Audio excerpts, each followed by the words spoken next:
Coach will open with a comment. Raise your hands and we'll get you the mic. Let's see. How's everybody?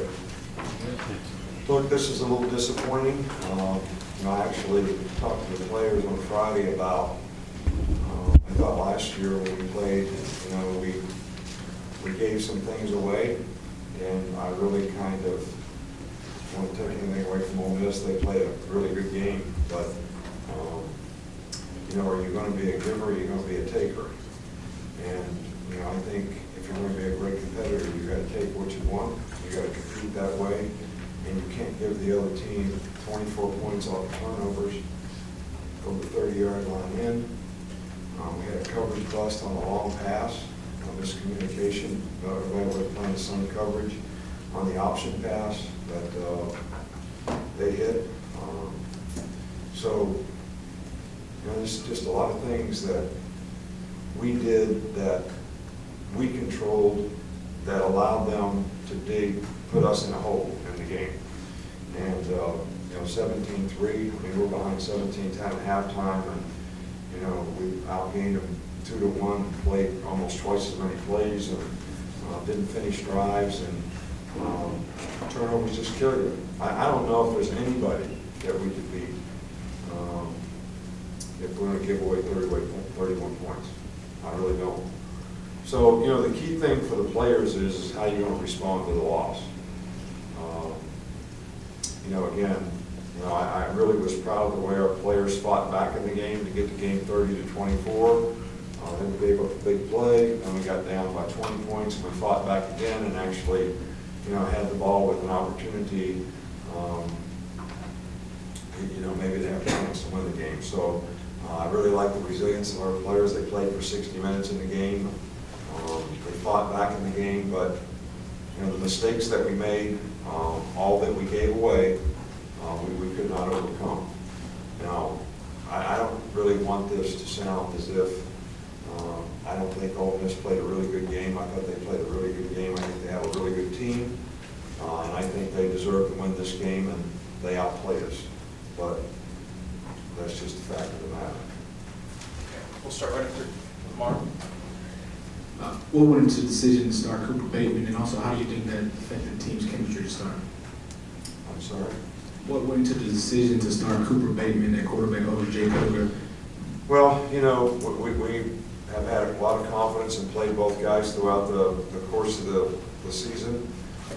We had some things in the game plan early that, the quarterback was going to pull the ball on and do some things, so we thought, Cooper's speed would be a little bit of a sort of a change of pace for them, a little bit of element of surprise.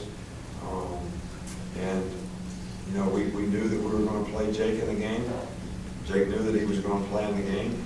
So, it's like the first two games. I said we're naming who's starting the game, we're not naming a starter.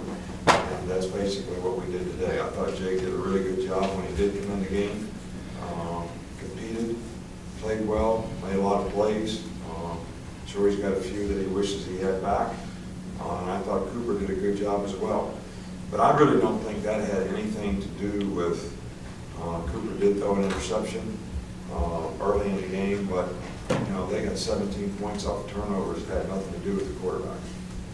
So that was the hole that we got ourselves in. So that was the reason that we did it. Back on this side to Michael. It looked like there were maybe some miscommunications on the interceptions thrown with the quarterback receiver. What did you see there? Well, I think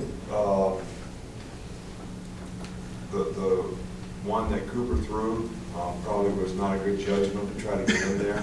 The guy got kind of jammed in the seam, and he wasn't really open, and we overthrew it. I think on a couple of Jake's, I think that there may have been, but on the one, the guy just made a nice play and broke on the ball, and they were playing zone, and I don't think there was any miscommunication on it. So, look, guys, we just got a lot of things we need to do better. Obviously, when you have 5 turnovers in a game, it's kind of hard to win, especially when you didn't get any. So we're -5 in turnovers in this game, and that makes it real difficult. In the second half, You know, they had one fluke big play, but they also made a couple other big plays that were huge difference in the game. And the bust on a long pass that was reviewed was huge. In the middle, John?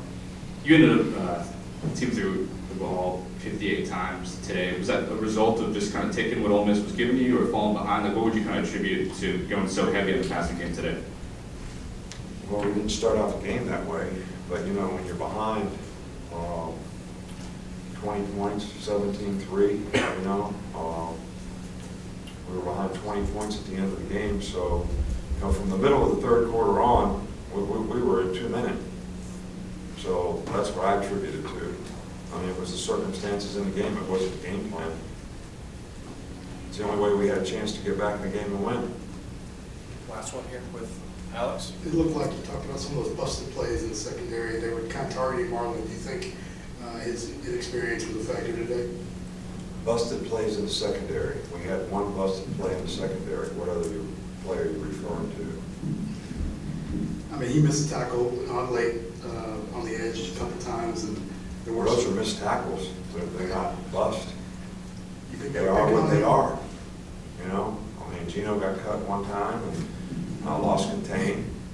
So, well, you know, we need to play those things better. I mean, we worked hard on some of the things that they did, and they do a great job of executing their offense. Their quarterback played very well. You know, batted some balls down early, which was a big thing that we wanted to do. You know, they have a run-pass option on just about every play that they run. And I thought we did a good job on defense for a while, but then we gave up big plays in the second half. And that was critical. Okay, thanks, Coach. All right, thank you. No question.